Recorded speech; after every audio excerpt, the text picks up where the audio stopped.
আবির তুই? কি পরিল্লাহান মাইয়া গয়ানে খায় রেস্কা আহা এত সুন্দর মাইয়া কি হলো তাই তুমি এখানে মনু? তোর এত বড় সাহস হইলো কিভাবে? তুই আমার হাত ধরিস কেন? তোর কি ছোটবেলার কথা মনে নাই? শিরিন, আগের দিন কিন্তু বাগে খাইছে, এখন কিন্তু আমি কাঠের ব্যবসা করি।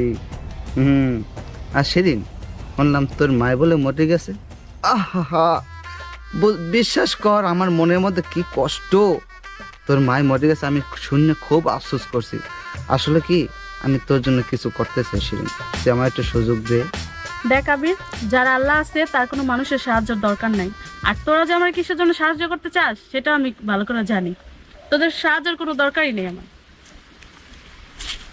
আরে হো এদিকে একটু ফিরে চাও দেখি, আজ বসবা না বসবা কাল হোগা।